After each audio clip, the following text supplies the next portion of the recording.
Ora, bom dia. Vamos então dar início à nossa última aula do segundo período. E o sumário hoje é a lição número 64 e vamos falar sobre a evolução do modelo atómico. Ou seja, o modelo do átomo. O modelo do átomo sofreu várias transformações ao longo dos séculos até ao modelo que atualmente está em vigor e é aceito pela comunidade científica. Portanto, esta matéria está nas páginas 160 a 162. Eu já ontem vos tinha pedido para fazerem a leitura destas páginas e resolverem os exercícios da página 165. Vamos então fazer uma síntese. Eu peço-vos que mantenham o vosso caderno diário atualizado, que é para quando regressarmos no terceiro período, quer seja em sistema online, quer seja presencialmente, possamos, de forma sintonizada, começarmos tranquilamente o terceiro período. Então, vamos avançar. Ora, portanto, eu vou começar, esta primeira parte da aula será uma síntese das aprendizagens que estão no vosso manual. A evolução do modelo atómico. Portanto, vamos começar primeiro por falar um pouquinho sobre os átomos. Como nós revimos na aula passada, a matéria é constituída por corpúsculos, que são os átomos, não é? É a unidade básica, é o átomo. Depois, o átomo pode se associar a outros átomos para formar moléculas, ou também pode ganhar ou perder elétrons para formar íons. A unidade básica da matéria é, portanto, o átomo. O átomo é a unidade básica de toda a matéria, são partículas extremamente pequenas e como tal, só são possíveis de se observar usando microscópios eletrónicos. Tem aqui uma imagem do microscópio eletrónico, que são extremamente caros e, portanto, só centros de investigação é que têm os microscópios eletrónicos, está bem? Depois tem aqui ao lado uma microfotografia que é tirada com o microscópio microscópio eletrónico, e o que se vê aqui, isto é uma microfotografia de uma substância que é o grafeno, e o que se vê aqui é que portanto, estas zonas que estão claras são as nuvens eletrónicas dos diferentes átomos. E vocês aqui veem, cada unidade destas tem 1, 2, 3, 4, 5, 6. São 6 átomos que estão agrupados numa estrutura hexagonal, como vocês veem, não é? Portanto, estas estruturas estão-se a repetir. Portanto, isto é uma característica desta substância que é o grafeno. São átomos de carbono que estão a formar estas estruturas hexagonais. Portanto, aqui nas microfotografias, todas estas zonas claras são as nuvens eletrónicas dos átomos. Estas zonas escuras são o vazio, são os espaços vazios. Mas isto é só para vocês terem ideia que, de facto, nós hoje em dia já conseguimos fotografar os átomos. O que nós sabemos hoje em dia sobre o átomo? Bem, então, o átomo possui uma nuvem eletrónica, como vocês sabem, e um núcleo. Na nuvem eletrónica existem os eletrões, que têm carga elétrica negativa, e no núcleo existem dois tipos de partículas, os prótons, que têm carga positiva, e os neutrões, que têm carga nula. Para uma representação esquemática do átomo, o que se vê, o que nós podemos imaginar é um núcleo cuja dimensão é muito restrita, muito pequena, quando comparamos com a dimensão do átomo. Tá bem? No núcleo, então, tem os prótons e os neutrões, e depois, à volta do núcleo, temos os eletrões numa chamada nuvem eletrónica. é onde se encontram os eletrões, na nuvem eletrónica. Em termos de dimensão, portanto, o que dá o tamanho ao átomo é esta nuvem eletrónica. E o que dá a massa, portanto, a massa do átomo, está toda muito concentrada no núcleo. Tem aqui outra representação esquemática do átomo. Portanto, a nuvem eletrónica é toda ela muito preenchida com espaço vazio, certo? No entanto, os eletrões que lá se encontram movimentam-se a velocidades muito próximas da velocidade da luz e como tal, formam esta nuvem. No núcleo, temos, de uma forma muito condensada e muito concentrada, os prótons e os nêutrons. E esta é uma representação do modelo atómico atual. Nós dizemos que é o modelo de nuvem eletrónica. Hoje em dia sabemos que os prótons e os nêutrons não são partículas elementares. O que é que isto quer dizer? Quer dizer que são constituídos por partículas ainda mais pequenas, aos quais damos o nome de quarks. E há uma infinidade de diferentes tipos de quark que nós hoje em dia conhecemos. Os eletrões, esses sim, são partículas elementares. Portanto, ao que se sabe, não são constituídos por partículas mais simples, são elementares. Avançando. Portanto, átomos iguais correspondem ao mesmo elemento químico. Bem, portanto, átomos iguais pertencem ao mesmo elemento químico.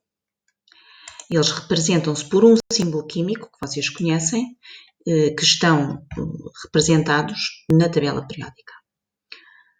E ao nível das aprendizagens devemos, pelo menos, no mínimo dos mínimos, conhecer os primeiros 20 símbolos químicos da tabela periódica e veremos isso depois mais à frente.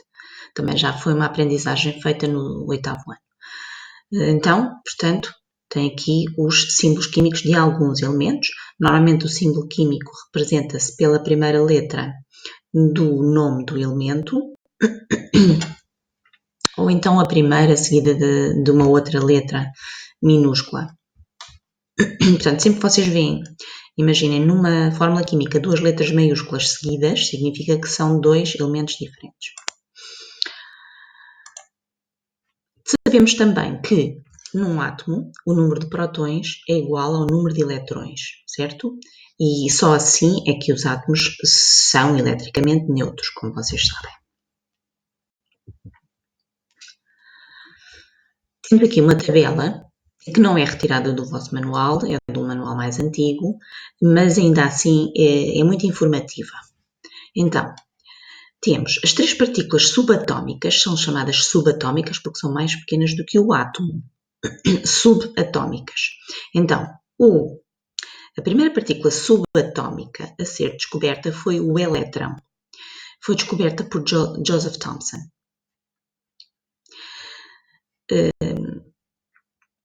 Aqui tem também a carga elétrica que já falámos, e depois temos aqui uma coluna que indica a massa comparativa entre estas partículas.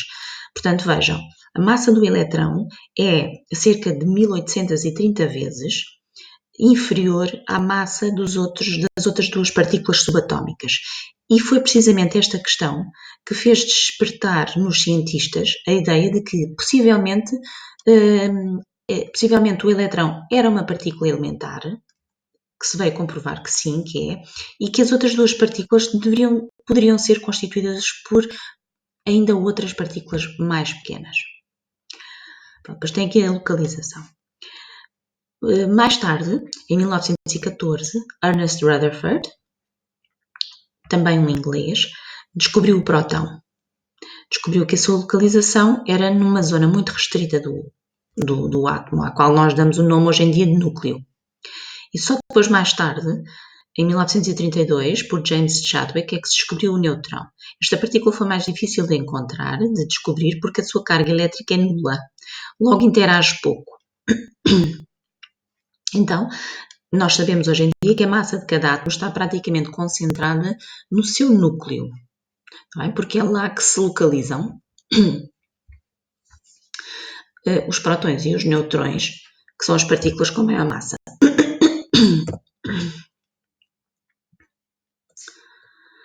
Portanto, a evolução do modelo atómico foi um processo que foi lento, está bem? Foi lento. O homem, desde sempre, desde há muito tempo, na antiga Grécia, com os antigos filósofos, Demócrito, se questionaram sobre a constituição da matéria. Depois houve aqui um interregno muito grande, desde a antiga Grécia até Dalton.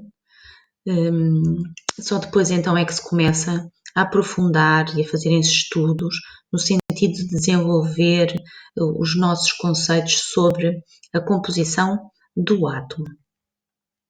Portanto, tem aqui os diferentes modelos do átomo. Espero que tenham lido também no vosso manual. Eu agora vou passar essa informação rápido, não me vou alongar muito, porque isto é uma informação estritamente quase enciclopédica, está bem? Portanto, esta foi uma evolução lenta, porque a ciência constrói-se assim mesmo, está bem? A ciência é fruto não só de um único pensador, de um único cientista, mas sim assenta nos ombros de vários cientistas. É assim que se constrói o conhecimento. Desde o século V a.C. até agora, todos os conceitos do átomo e os seus modelos foram-se transformando, está bem? Desde uma bola, uma esfera indivisível, que era assim que Dalton pensava que o átomo era, uma esfera indivisível, até ao modelo de nuvem eletrónica, até ao modelo atualmente aceito. Passou por várias transformações. Então, começando com o atomismo, surgiu na antiga Grécia. O próprio termo átomo significa indivisível. Portanto, os gregos pensavam que os átomos eram indivisíveis. Os seus principais defensores foram estes filósofos naturais, Leucipo e Demócrito. Muitos séculos mais tarde surge um químico inglês, John Dalton, que veio reforçar a ideia do atomismo. Portanto, o átomo, pensava ele que era uma porção esférica de matéria. Átomos diferentes teriam que ter massas diferentes e propriedades químicas diferentes também. As substâncias compostas seriam associações de átomos de elementos diferentes. Portanto, as reações químicas explicavam-se com base na lei de Lavoisier. E pronto, ele interpretou as reações químicas como um rearranjo destas partículas que não seriam nada mais do que pequenas esferas indivisíveis. Ele pensava que se pegasse num grão de areia, se o triturasse quase infinitamente, chegaria a uma altura em que ficaria com esta partícula que era o átomo, que era uma esfera indivisível. Portanto, estamos a falar de 1803. Mais tarde, surge o modelo atómico de Thomson, em 1904, um século depois. E surge porquê? Devido à descoberta do elétron. Surge devido à descoberta do elétron. Portanto, ele sugeriu que o átomo deveria ser uma esfera de carga positiva onde estavam mergulhados estas pequenas partículas esféricas aos quais deu o nome de eletrões. Portanto, como o átomo teria que ser neutro, não é? Porque nós não andamos aí a apanhar choques elétricos em tudo o que tocamos, quer dizer que se havia estas partículas com carga elétrica negativa, o núcleo deveria de ser positivo. Este modelo ficou conhecido como um modelo do pudim de passas, ou bolo de passas, porque em Inglaterra há um pudim de passas e, portanto, ele fez esta analogia, o físico inglês Joseph Thomson.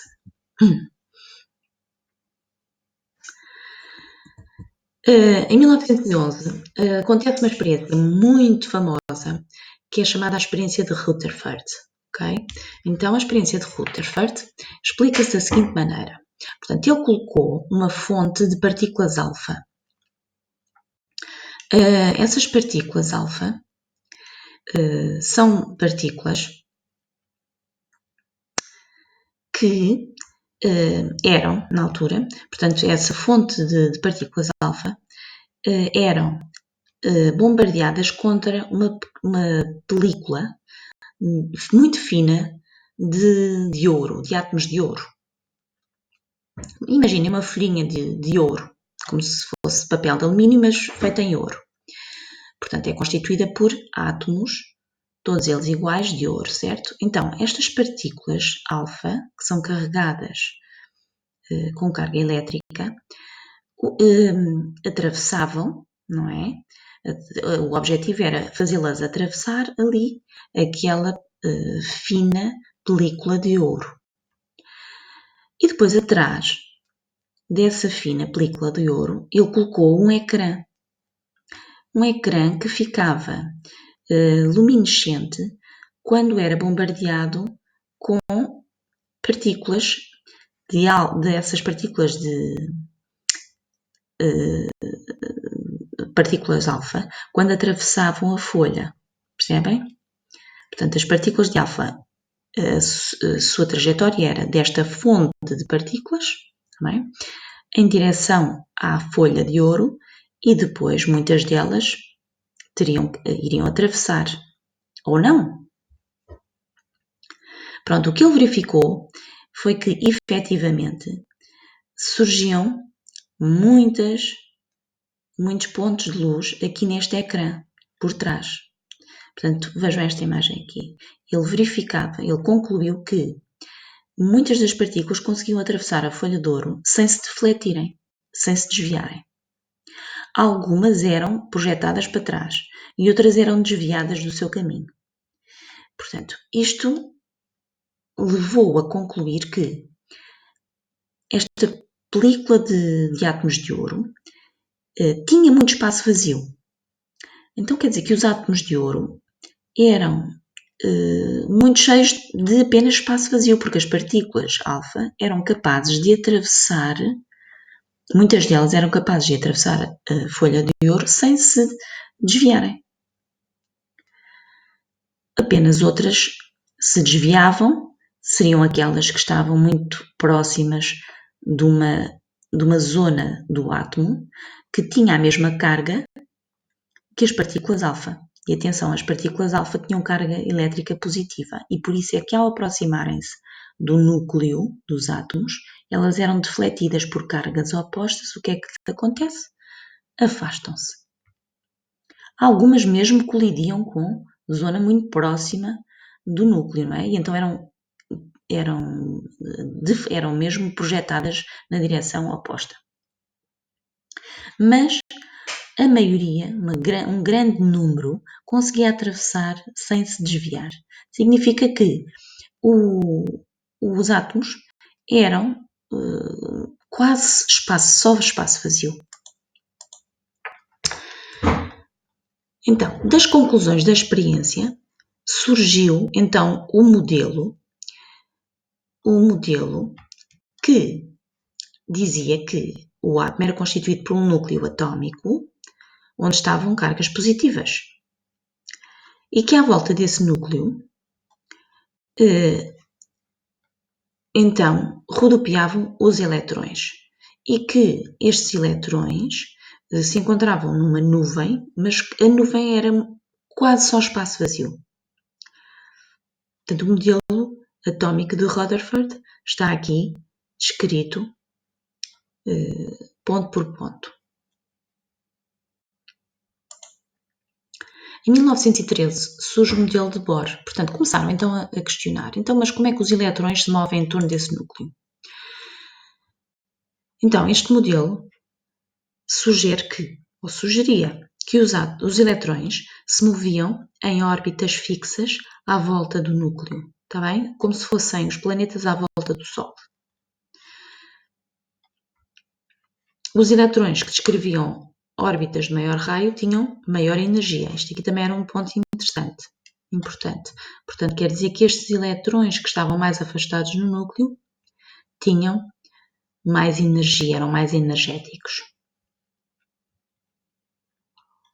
E ele sugeriu, muito importante, que só era possível os eletrões ocuparem determinadas orbitais, determinados valores de energias. Portanto, os eletrões ou estavam aqui nesta órbita ou na outra seguinte. Não é?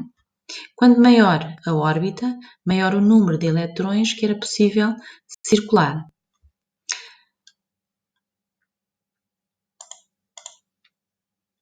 Em 1932 surge um físico inglês que descobre a terceira partícula subatómica, que é o neutrão. Portanto, James Chadwick, 1932. Então,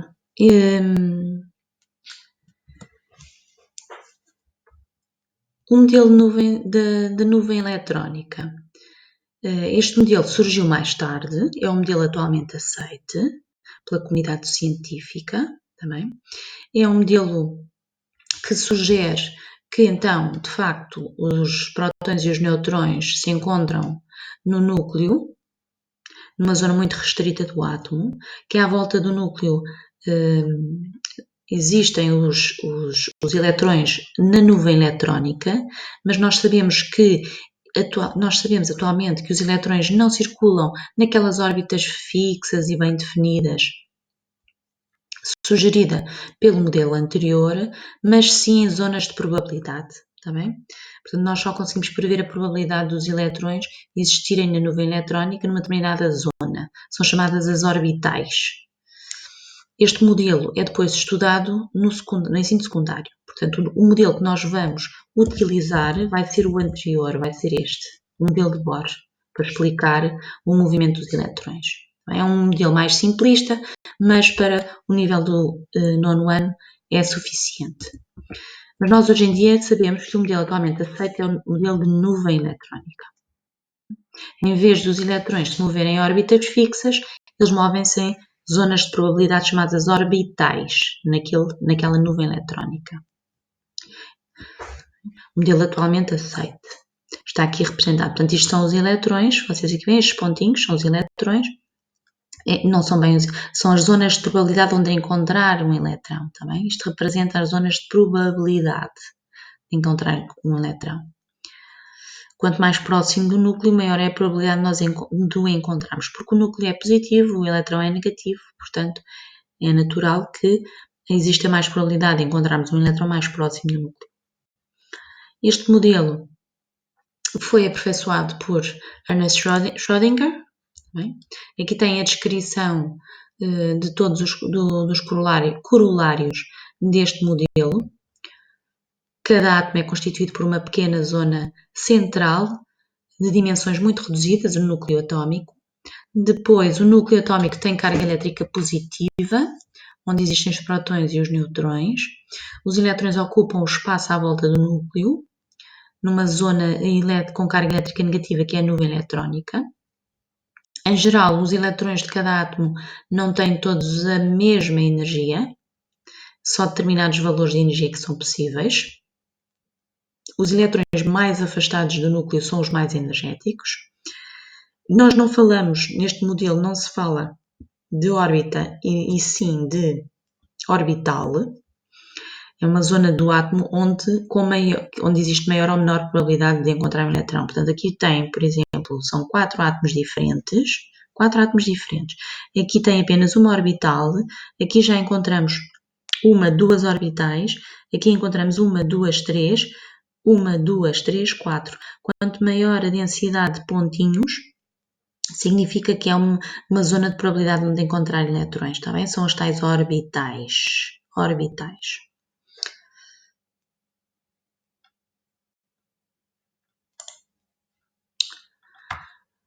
O núcleo, eu tenho aqui este símbolo, mas ignorem. Portanto, vocês é que devem atualizar todos os vossos apontamentos. Tudo o que está para trás também é importante, claro. O núcleo, isto portanto é a síntese daquilo que eu acabei de dizer. O núcleo é responsável pela massa do átomo e a nuvem eletrónica é responsável pelo seu tamanho.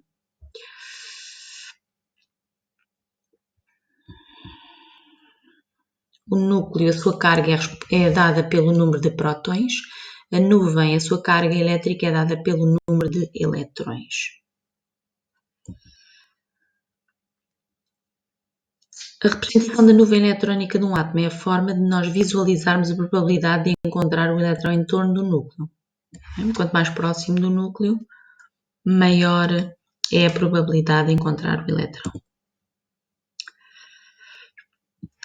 A probabilidade de encontrar um elétron em A é maior do que em F ou C. Portanto, quanto mais densa esta nuvem, significa que mais probabilidade, maior a estatística, de encontrar um elétron. A probabilidade de encontrar o elétron em torno do núcleo é igual para pontos à mesma distância do núcleo e diminui em geral com o aumento da distância, ou seja, a probabilidade de encontrar um elétron em B e A é igual, mas é maior do que em B ou em C. Relativamente ao raio atómico, o que é? O raio atómico é a distância que separa o núcleo da extremidade da nuvem eletrónica, do limite da sua nuvem eletrónica. Tem aqui uma tabela com os raios atómicos de diferentes átomos e esta unidade de medida é o picómetro. O picómetro é 10 elevado a menos 12 metros, ou seja, 10 elevado a menos 15 milímetros. Portanto, uma unidade, um submúltiplo muito pequeno. Usamos o picómetro. Portanto, só para terem uma ideia, portanto, é o metro, depois 1000 vezes menor o milímetro, 1 milhão de vezes menor é o micrómetro, também dos micróbios, micrómetro. Depois têm o nanómetro, 10 menos 9 metros, e depois têm o picómetro. E agora a seguir tem um conjunto de diapositivos que têm as soluções, a correção dos exercícios que vos pedi para fazer da página 165, está bem? Façam a correção, vejam se há dúvidas, se houver dúvidas, depois posso esclarecer via WhatsApp. Vão fazendo pausas no vídeo para fazerem a correção. Eu acho que não deve haver dúvidas. Isto aqui baseia simplesmente naquilo que acabei de referir em todo o vídeo e nas páginas do manual. Interessante é que este exercício que diz o seguinte: os gráficos seguintes representam a probabilidade de encontrar o elétron num determinado ponto em função da distância. Então vamos ver. O gráfico que sugere o que acontece corretamente é o C. À medida que nos afastamos do núcleo, a probabilidade de encontrar um elétron diminui. E pronto, terminamos aqui o segundo período. Agora, a partir de sábado, já podem descansar e encontramos-nos no terceiro período. Fiquem bem, vocês e as vossas famílias também. Tchau, tchau!